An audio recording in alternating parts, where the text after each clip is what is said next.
Hey guys, Dan here. Welcome to this new video. This is a series where I will compare all the big three direct drives. Big three for me is the Fanatec DD2, the VRS DirectForce Pro, and the Simucube 2. I have all bases here. None of these were like sponsored or anything, so this will be my true opinion on them. It will be split into 4 videos. The first one will cover the Fanatec DD2, then we'll do the VRS DirectForce, the Simucube 2, and then the last video will be like a conclusion comparison between the three. If you like the content here on the channel, I'm streaming live on Twitch every Tuesday, Wednesday and Friday. Maybe you want to come and say hi, links in the description below. But yeah, let's start with the Fanatec. I don't want to make these videos like super long. They should be like a brief review with my impressions. If you want to have all the details and want to know like what every screw is doing, I can recommend Barry Simracing Garage or Will from Boosted Media. They do like these super long and detailed videos, but I want to keep these relatively short. So the Fanatec DD2 is Fanatec's flagship direct drive. Comes with a long warranty, comes with this emergency stop button that you can see here. It looks pretty cool. It works just fine. Feels a little blubbery, but it works just fine. It does the job, and it looks cool with the carbon fiber applications. But what we see here is the Fanatec quick release. We'll start with what for me is the biggest critique point of the base, and that is this quick release. I don't think it is made for a direct drive. I will show you why later in the video. But before we go to that, let's quickly attach a wheel here. This is the Fanatec McLaren rim. 200 euros or 250 or so. I think this is a really nice wheel for the money. The only thing you need to do is, like, if you want to use this with a direct drive, definitely get the metal quick release, because the plastic one is probably fine for the CSL or CSW bases, but it has a lot of play. It won't let you use all the force of the base. I mean, there's a little hack where you can like remove a pin in the quick release and then you have the full torque, but we're not gonna do that. Okay, we put it on here. We tighten this screw, and then there's another screw. I won't tighten it super hard here because it doesn't really make a difference on this wheel. But we won't use this for the driving because, as you can see, this is a little... It's not the best connection with the plastic QR, and I put the metal QR that I have here on another wheel, so we'll use that for driving. But something that is really cool about the Fanatec stuff is like you have this display on the wheel and on the base, and you can just like make adjustments on the fly. For example, if you wanna see like some statistics on the display, you can show like force feedback analysis screen, motor data analysis screen. I mean, nobody needs that, but it's cool to have it. And you can see like the Newton meters of force which you're outputting right now. I can see that the motor, for example, the fan for the motor is running at 690 RPM. Super important, right? And the temperatures. It's also the only base I have here with an active cooling system, which I think is a good thing, because the VRS and the Simucube 2, if you run 100% force feedback, they get really hot. And I mean, the Fanatec gets hot too, and you have some hot air blowing in your face when you really heat up the unit, but it's not getting as hot as the other two, so that's pretty good. But yeah, apart from the statistics, you can also like change your settings in here. For example, this is setup 1. You can change the sensitivity, the force feedback strength, linearity mode on, off, and you can just go into the menu and change it and save it directly on the base. Pretty cool. I mean, it's not super necessary, but it's nice to have, I would say. But yeah, we're gonna remove this wheel again because, as you can see, I mean, honestly, while driving, this is not really that noticeable. But we can't use the high torque mode with this wheel, and so let's put on the GSI wheel. All right, this is what we are gonna use. It's the GSI GXL, and this connects to a spacer to have the wheel a little closer to your face, and then the Fanatec podium hub. It's basically just a quick release with some electronics that let you allow to use other manufacturer wheels. I don't know if this is really necessary, that you have to charge extra 100 euros or so compared to the quick release, only to be able to use other wheels, but that's what they chose to do. But even with this podium hub, with this metal quick release, it's not really a tight fit on the QR. The problem is, if you look at the inside here, you have this little metal balls And these are pushed against the QR on the wheel side. And then there's, on the wheel side, there's this rubber ring that you compress when you tighten this nut. As you can see now, you see the rubber gets compressed, and like that, the QR is tightened onto the wheelbase. But the problem is it's not really that great, I think. I'll show you. Okay. This is now the quick release without the without that nut tightened, and as you can see, a lot of play. And we will tighten this nut down. I even 3D printed like a little tool so I can tighten the nut as hard as I can, but it didn't make any difference, to be honest.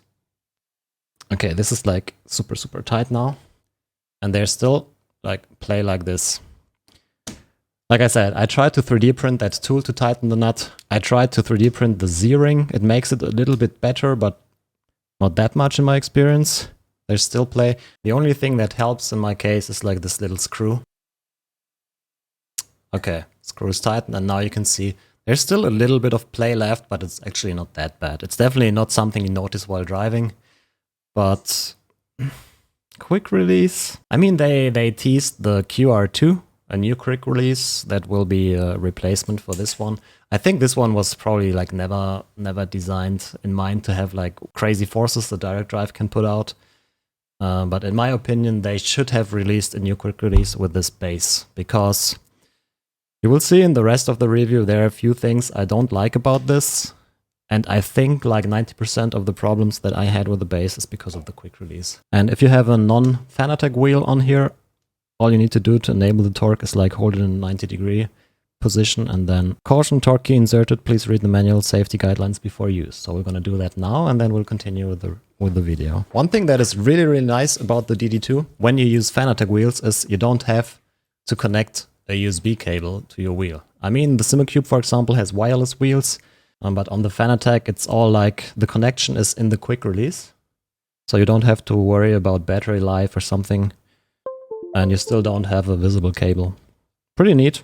I like that. Okay, so the wheels on the base, I think we can go into a game now. Alright, as the game, I chose Assetto Corsa Competizione because, in my opinion, it has one of the best force feedback implementations in sim racing. We're just gonna drive around in the McLaren, since we just had that McLaren rim on the base around a random track, and then we'll talk about the base a little bit. Okay, before we get into the car, I want to show you something that is really nice about Fanatec, and that is compatibility with games.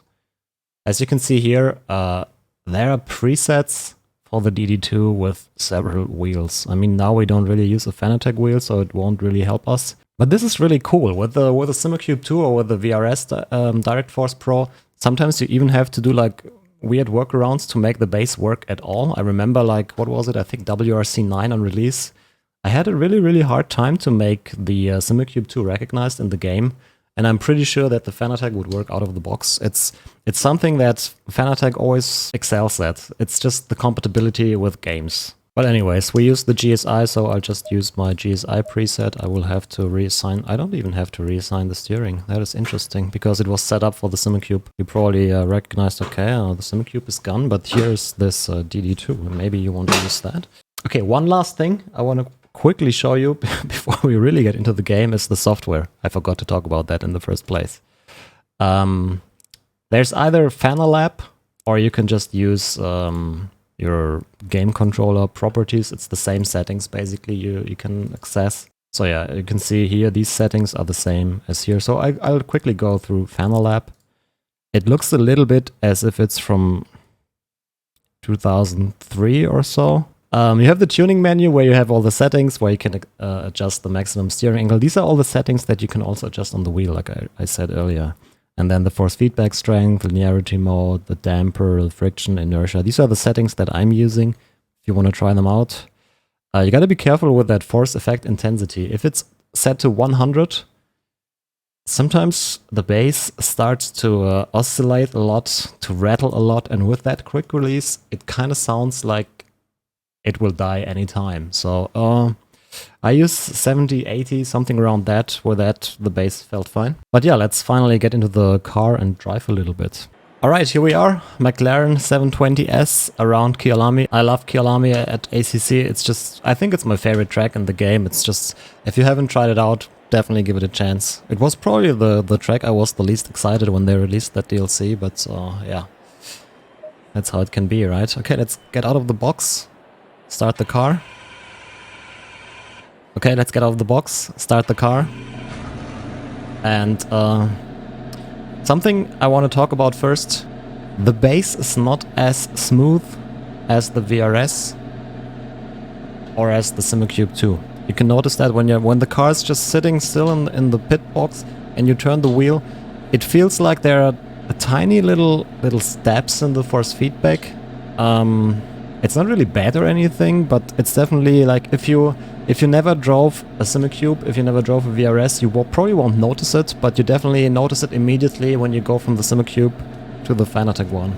It's something that you don't notice anymore after like 20 minutes of driving. You just don't think about it anymore. It's not like it's a deal breaker or anything, but it's something that I immediately noticed when I first turned on the base and drove the first few laps. So yeah, we use pretty high force feedback, 100% in the driver and 100% in game. It's probably something that most people don't really use, but I like a little workout when I'm driving. But yeah, let's drive. Low time.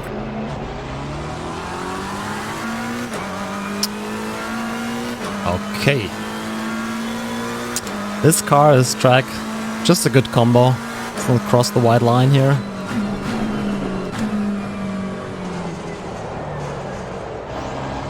All tires, random excuse. I can already tell you, like this notchiness you notice, like when you're standing still. You still feel it while driving, but it's really not that bad. It's something you noticed. You're like, okay, this space has it, and that's it. Okay, tires up to temperature, and let's talk about direct drives in general. Like, why should you get a direct drive? I sometimes feel like people are like, I don't need a direct drive because I don't use high force feedback. I think that's kind of wrong. A direct drive, in my opinion, the biggest benefit of a direct drive is not that you can run ridiculously high forces or something.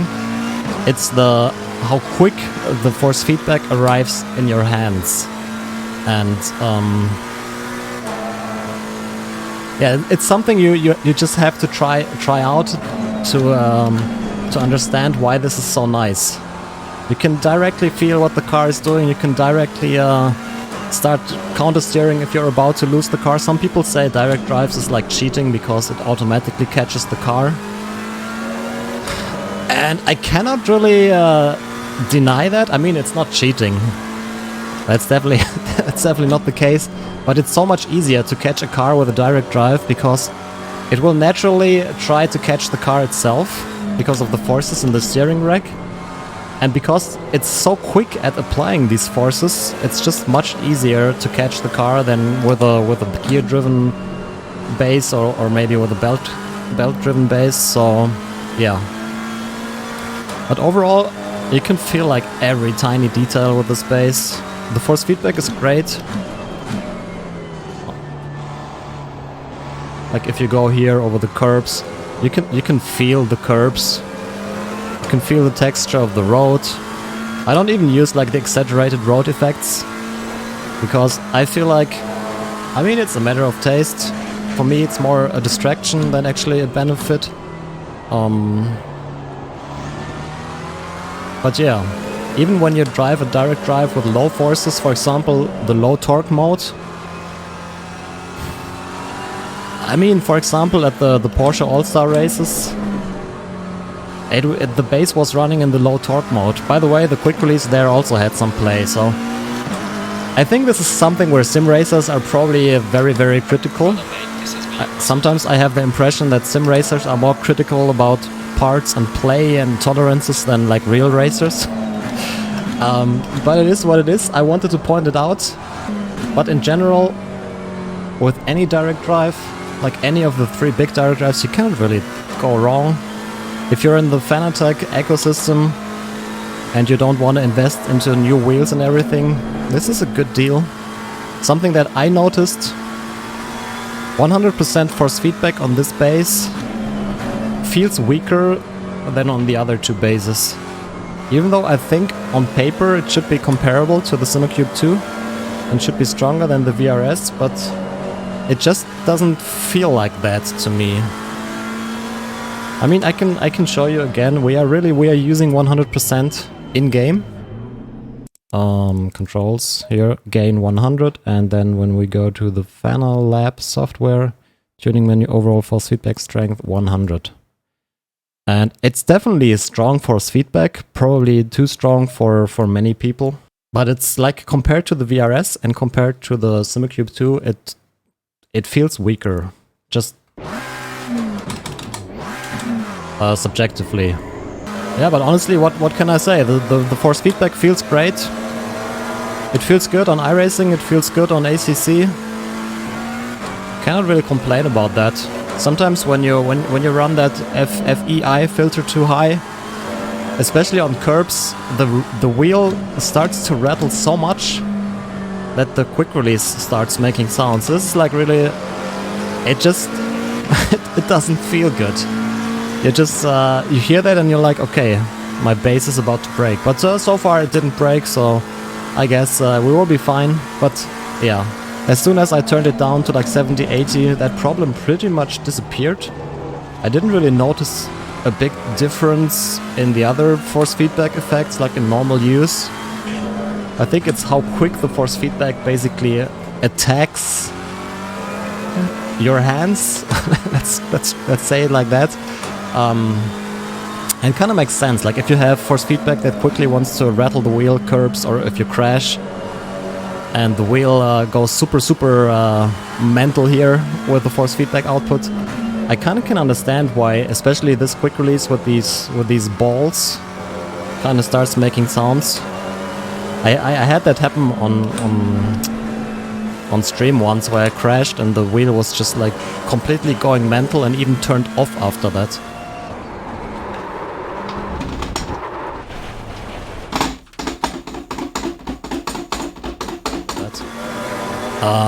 But yeah, once I turned that down, it has all been fine.